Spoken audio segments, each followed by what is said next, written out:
De la Perse à l'Iran, 2500 ans d'histoire.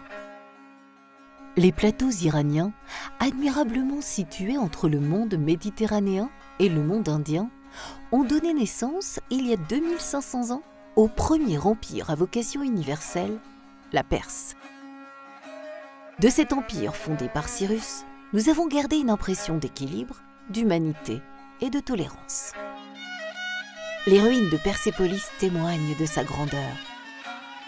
La conquête de l'Empire par Alexandre le Grand a débouché sur le mariage de la Grèce et de la Perse. Alexandre, mort trop jeune, n'a pu mener le mariage à son terme, et son empire s'est fractionné entre différents royaumes, mi-grecs, mi-orientaux, autrement dit hellénistes. Tandis que Rome s'empare des royaumes du littoral méditerranéen, les peuples d'Iran tombent sous le joug de rudes guerriers, les Parthes. Au début de notre ère, une dynastie proprement persane renverse les Parthes.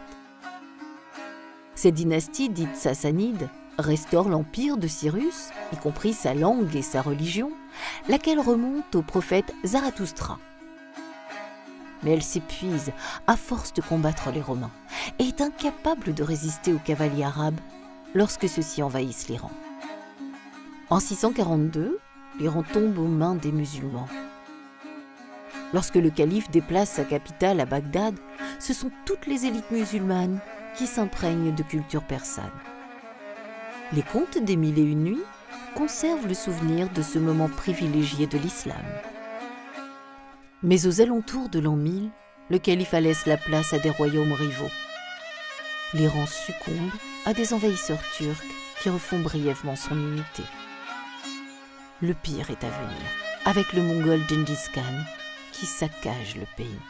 L'un de ses descendants, Tamerlan, renoue avec les saccages. Lui-même et ses successeurs savourent néanmoins à Samarcande le raffinement de la civilisation persane.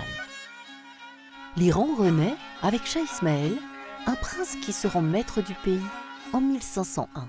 Sa dynastie, les Séfévides, va porter la civilisation iranienne à son apogée, comme en témoignent les beaux monuments disparus.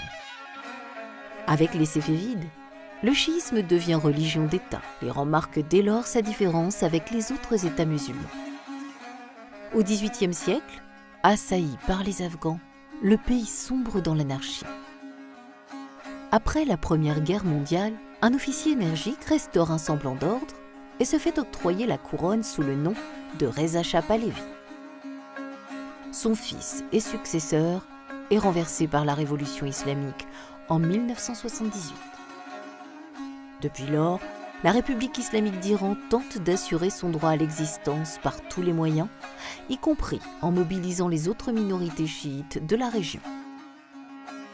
Héritière d'un illustre passé, elle aspire à être respectée et reconnue comme une grande nation.